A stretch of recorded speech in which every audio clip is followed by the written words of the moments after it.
And Frank, we are all helping me to co-host today. We are following up the second bonus episode of the Red Web, where we were talking about the Suicide Squad.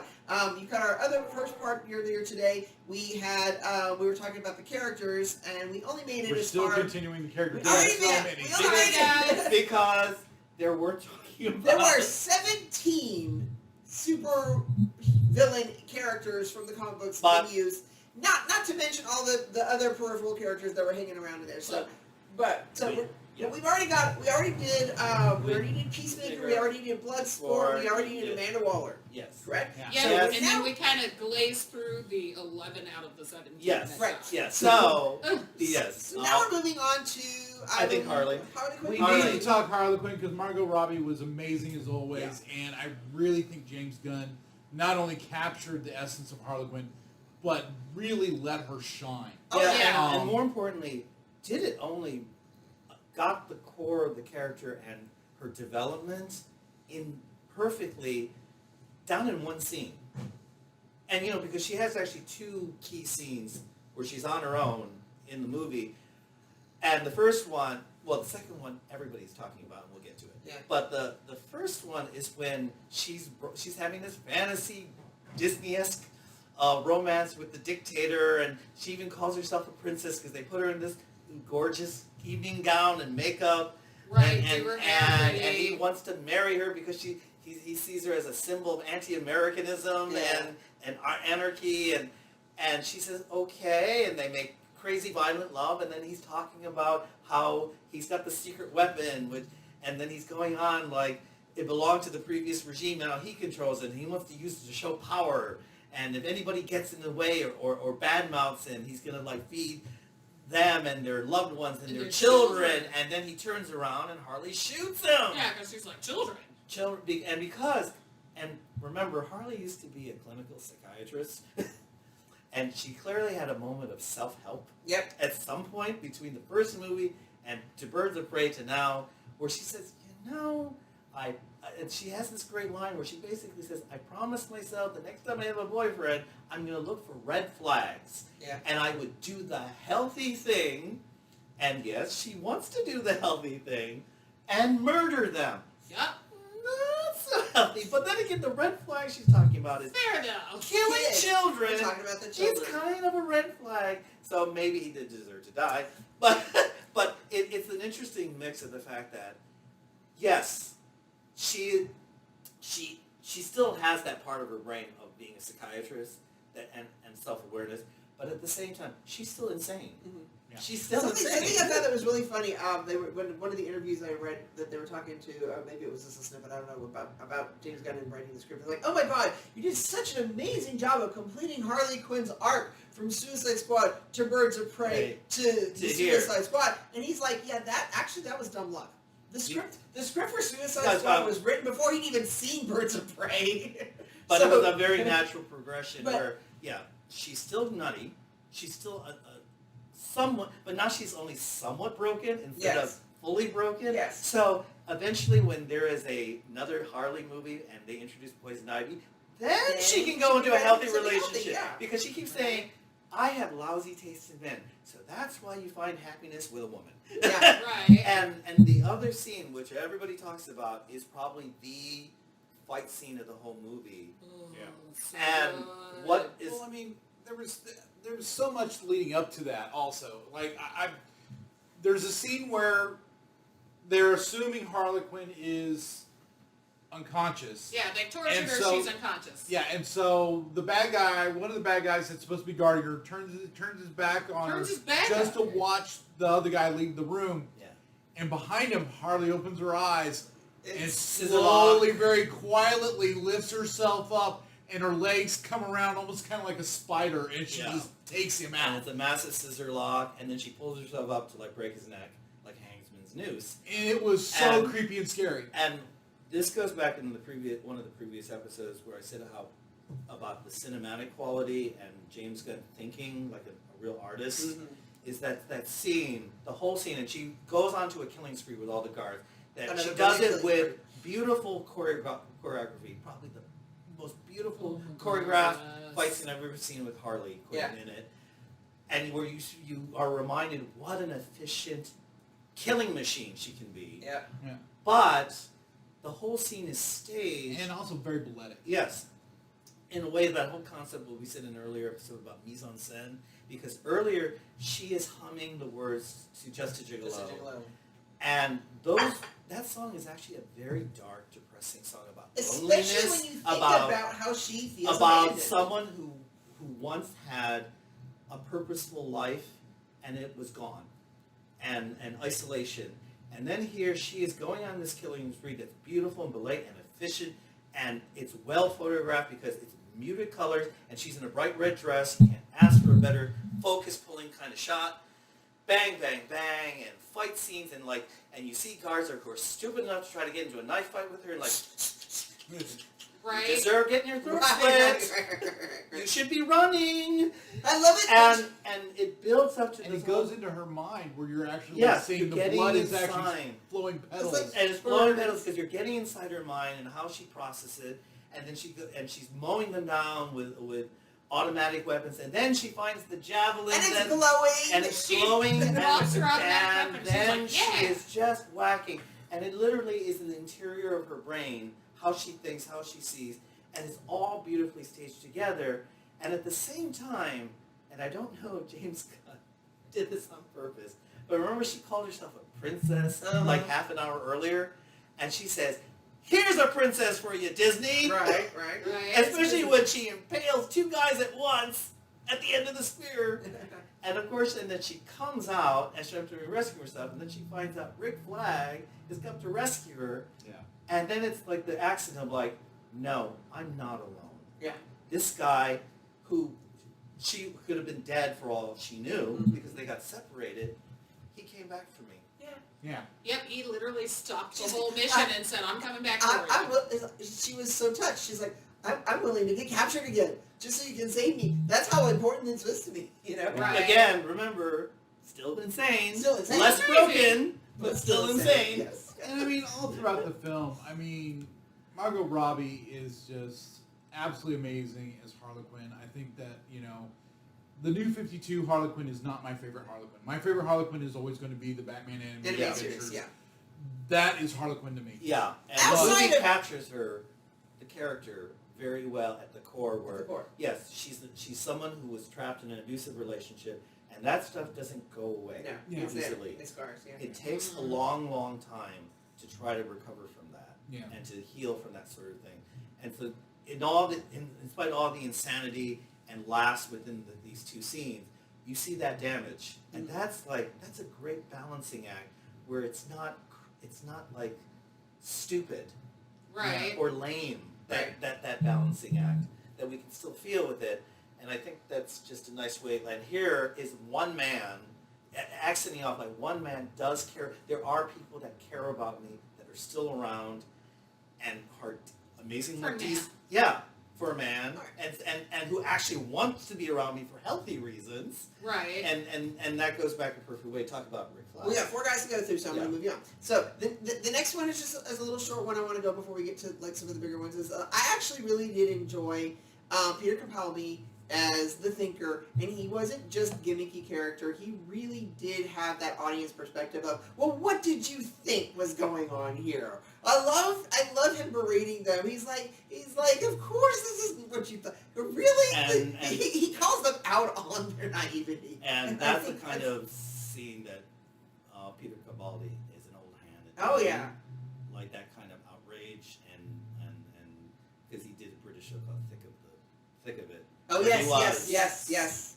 And that was just perfectly in his wheelhouse. Yes, Where exactly. again, He's it's breeding that, everybody. again, it's that He's tearing third, everybody it's down. that Yep. third act about the reality, like the first 2 acts, it's a fantasy and an absurdist and fun, and now we're bringing you down to earth. No. Yeah. No. This is the ugly truth. Yes, and he was very important. Yes, he was funny, and they made some jokes at his expense, but right there, he was what twists that screw, and like, now we're in another movie. Yeah. And I really did enjoy his character in that. So that one was cool. And then now Rick Flag is next, Yeah, correct. and the important thing is you don't realize, like, thematically, Rick Flag is like just a beautiful character that, no surprise, he gets killed. Yeah. And it's probably one of the most emotionally It painful deaths to see, because it's not movie death, it's real death. Yes. And the thing that is really important that James Gunn did with this character, because in the first character, he's very two-dimensional. He's not that sympathetic. Here, again, he's kind of not that different from Captain America in that he's moral, he tries. There are little moments of honor, like he actually very subtly helps the freedom fighters without it looking like he's interfering. Correct. Yep. He makes little hints and suggestions. He does the right thing. He's actually a good leader. He actually is able to naturally bring the team together. And he also has that connection with Harley. It's the fact that he went to save her in the first place. He's like, oh no, we have another mission. We'll get to that later. He symbolizes that philosophy, like, yeah, there is possible to be in the military, to be decent, to do right, like we love to see in Captain America. And then he's faced with the reality that Peacemaker is the opposite, represents the reality, and the two of them are fighting it out, and it's an ugly battle. It's not a cool fight scene like Harley has. It's ugly. It is ugly, and it is disturbing to watch because it is two philosophies clashing together. So much so that we had to kind of like cut that tension with the beautiful artistic angle. Like the whole reflection of the helmet thing was, like Frank was saying, when this was like a real art piece. That right there, you still felt it, but at the same time you were taken away from it at the same time. And so Right. when you get to his death, it's really, like I said, it's gruesome, it's disturbing, and he punctuates it That fantastic burn at the end. and said, Peacemaker, what a joke. And Joel Kinnaman just delivers that without any irony, and he just throwing him like, yeah, you're fake. Yeah. And it looks like it hurts him, Fake. too. Oh, yeah. And He calls him, and even Peacemaker is John- like, he's like, listen, knows I respect you. I don't want to have to kill and a yeah, true and hero you like have and to have him tell you your true hero, somebody you know is truly that moral, to come around and tell you that you're a lie. Yeah, I'm what you want to be, and you'll never make it. Yeah, and so and there is the impact of that character, and sadly, as painful it is, as I said, that character unfortunately has to die in order to complete Bloodsport's arc, where he steps in and takes over the team. Mm-hmm. With everything that happens, it takes a moment to realize, if he didn't die, Bloodsport would have still be kind of stuck where he's at. He wouldn't quite finished his journey, and we needed that. And that's the unfortunate thing, but it's necessary. And again, there's the nice literary touches where you don't usually expect. You don't expect a guy that you root for having to die, and die brutally. Yeah. Mm-hmm. So, and you want her or him? I just wanted to say one last thing. I really think that it was important. When Anna first was telling me about who else was going to be in it, we're sitting over looking. I'm like, Peacemaker, that is such a dumb character to be using in this movie. I mean, I can't even get into why he's so dumb. But when they actually put him in there as a juxtaposition to Rick Flag, and you have this dynamic of this dark reflection, Scary character. it was really actually made the character great. And it also continues with that theme of when you really know who's bad and who's good.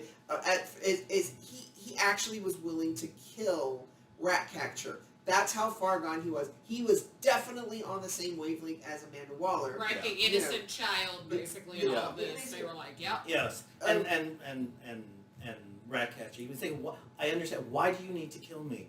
And he says this with without emotion, but he has to. But it's painful to bring it up because I'm thorough. Because I'm thorough. And this is one of the reasons I actually. This is where I liked it, because we all know, he played it up for yucks the whole time, and then we get to this point, and it reminded me of Serenity. Yes. Serenity, the enforcer in Serenity that Ejiofor played, and he takes that same line. He's like, I know I'm a monster. I'm not making a better world for me.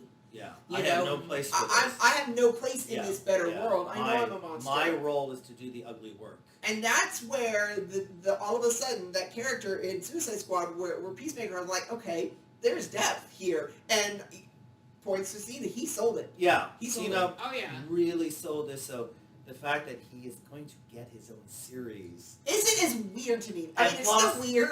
'cause There there's are definitely seeds to more what deserving happened in the characters. movie that could actually make him a viable character for a star of a series. Yeah, Right. yeah. And so, and And it's not just him. I mean, I was actually really surprised to see them go back and use some of those other characters yeah, from Amanda's and Pool yeah, and pull them through. yeah, and going back to like Ratcatcher, and there is like a really just a loveliness to her character that, and you need a moral core, you Yeah. need a heart, Mm-hmm. not a moral core, but just something like you need a source to say, this is what I'm fighting for people like her. Like her. Yeah. Right. Now, one She is last the point. everyman in a way. She was the everyman. She represents hope and love, and it's really And the great future. that she and her children are the ones who ultimately save the day. Yes. Mm-hmm.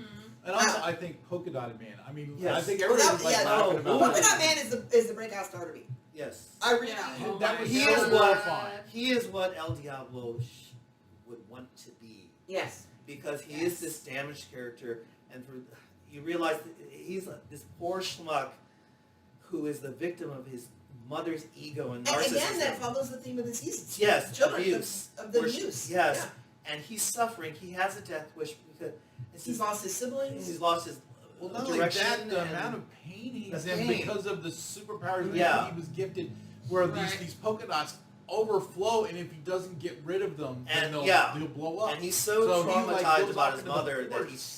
sees them everywhere. Yeah. Yeah. Right, And that's killing how her, he gets people. Yes. That's how he kills people. And there's like this moment that is really kind of sad and creepy and funny at the same time. Is that there's the moment the night before their big In the mission nightclub. in the nightclub, and he's dancing. He's surrounded by women, and they're in his perspective they all look like his mom, but he's still dancing. Yeah. So it's like he's having a moment of sanity, Yeah. but he's not cured. Yeah. No. Yeah. And And like when he goes off into the forest and he has to throw up all those polka dots because if he doesn't, he's gonna blow up. And I mean, it's all bulging Yes. out of him and everything. And it's just yeah, and he's a sad, tragic figure who Mm. ultimately makes some resolution in peace, Mhm. but unfortunately, He's dead. I do like the meme going around where it's like who would have guessed when I was a kid reading comic books that one day I'd get a live action Taskmaster and a live action Polka Dot Man, and I'd like Polka Dot Man much better. yeah. Right. And I'm like, I'm kind of feeling that though. And that's kudos to David Dalmatian for Oh, the yes. death. And he also said that he actually very much in many ways identified with the character. Oh yeah. Yes, and Oh, and also there's the kitty. In case you don't know, David Dalmatian, he actually go online, the Go- cat that he rescued from. look for from- Polka Dot Cat Yes. because he rescued this cat on set, and the costume designer actually made a little tiny Yes. polka dot costume. For the cat. And It's adorable. okay, and that just leaves Milton. R.I.P. Milton. Oh yeah, I was gonna do Polka Dot Man and then Ratcatcher. Oh wait a minute, no, Oh, no, right. no, we kind of said Rat. There's not. We talked bits Very about much. Ratcatcher. I don't think there's a lot you need to say about her except that Well, the actress is freaking. she is She's phenomenal. phenomenal. Michelle No, not Michelle. Danielle, isn't it? Danielle Melchior. Danielle. She's Danielle. Portuguese. I think this is like her Yeah, first apparently it's her first Hollywood movie. role. In America. Wow. The important thing that I want to put in here about Ratcatcher is that because you're right, that one theme about the children really, she's the nebulous of that, where all of that stems from. She awakens the paternal instinct in Bloodsport. She is hopeful because she's youthful. She's she was sincerely kind, so even Peacemaker genuinely has affection for her. Well, Yeah, not only and that, she- King Shark. Yes, and and King King Shark. Shark. She And reached King out. She Shark. reached out for King Shark, and Yes. she makes a bond with that. And her father was not abusive. No. And even with her father's demons, he still tried to find a way in his own way to provide for her, and in her own way, she's carrying that on with the rats. The rats are her children, and in the end, Right. the rats are what saved Sebastian as a child. It's like you were telling us about Oh my Sebastian. God. Yes, and People Sebastian. lost it over the Oh, rats. Yes. the rat. I mean, and probably the best. I'm really deciding who is more the equivalent of Groot, King Shark or Sebastian. Yeah, It's a tough call. it's kind of a Who is more the Groot of Suicide Squad, Sebastian or King Shark? Yeah. Because it's like, Right, it's one of those in terms of what. oh, It's You know what? And I actually want to throw this one in here, and I'm going to give you guys a curveball because we didn't discuss this beforehand. Starro Starro actually is had good. characterization. yes. There was a Another characterization of Starro. another damaged entity, damaged person, who Was abused. who was abused and finally is lashing out. right Because- has the opportunity to lash out. And all those poor people under Starro's control, Yeah, who still were super forced messed up. against There. their will because it wasn't like he wanted to. It's just like, oh, let's just experiment and see how much you can control them, even though they're dead or half of their body is missing. Yeah, or that was a what in the world. it was a guys? very again reality. Yep. The ugly reality that the messiness that third act is. Nothing is clean. I mean, even Starro, who we should just be cheering when he gets eaten up by the rats, there is something, It's sad. right. there and is something. No, yeah, It's- it's sad that had to come to that. Yeah. Right, it's an interesting shift with Yeah. Peter Capaldi's character too, because it's like at the beginning he's sort of bumbly, and you're just like, oh yeah, he's kind of just this random skinny geek, and then you see all the crazy yeah. stuff that And he's dealing. genuinely, you are. Connection pearls. Yes, Yeah. you are you're one of the bad people. Right. You're It's like, you're in the yeah, bad Not just group. bad, not just bad, but Right. very Very bad. And Yeah. then Yes. he and then And the so line bad, after like, where he's oh like, no, "Oops, I'm we're not sorry." gonna mind control you. Yeah. You don't You're not deserve even that. good enough for us. You're not even good enough for a face. It's like, yeah, after he's like, hey, these people are coming to destroy you, Bobby. Yeah. It's like, it was one of those things where you're like, wow, oh my God. It's like the only disadvantage of the Starro thing is that I'm so used to Starro things where we have to fight superheroes Uh-huh. that we have to keep alive to get them out. Yeah. I mean, I was mostly fine with it, but I was like, Oh, yeah, that is one really cool That- change. I didn't feel the emotional weight of it. I Like, was like cool. Frank was saying about like the stakes and making it real, as cartoony as the colors and the brightness of Starro was, one major thing that was different is in the comic book, the face huggers control them, but if you can kill the main alien that they came from, because multiple Starros have come throughout the year, if you can kill the main alien, then the psychic extensions, they just fall off and everybody's okay. Here they're just dead. Here they're No. dead. They were I mean, dead they when they actually got eat it there. in They're the eating, face. yeah, they probably Yeah, showed they're like, lost. Yeah, They're they're lost. lost. He's like, their corpses behind them. But I think I'm gonna find a Milton now. And then, R.I.P. and then, Milton.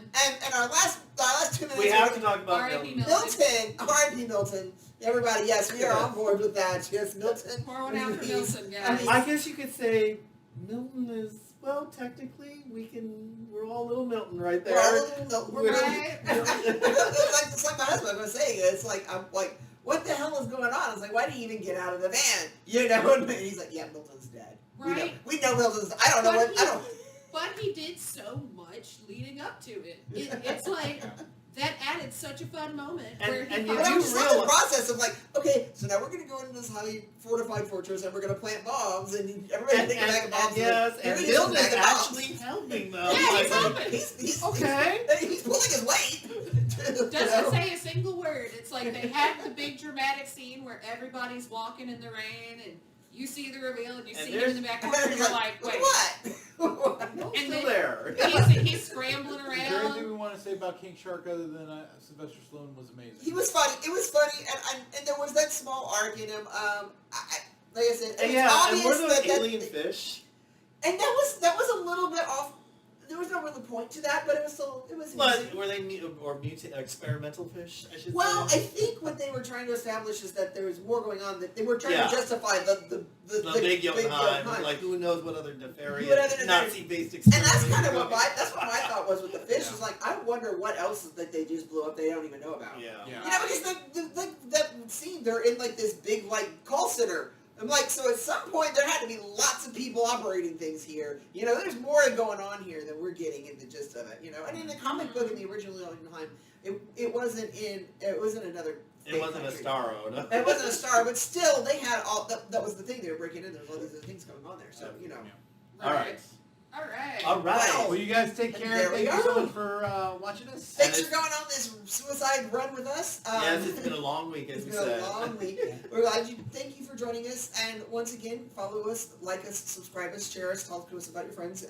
You know, give us feedback, whatever. Go to Brad'sRedWeb.com to see when we're going to be doing other stuff. Make sure you're looking out for our Patreon in the fall, and you can catch us on YouTube at Kaiju Loves Media, here on Facebook Watch, and wherever comics are sold. Thank you, and have a wonderful week.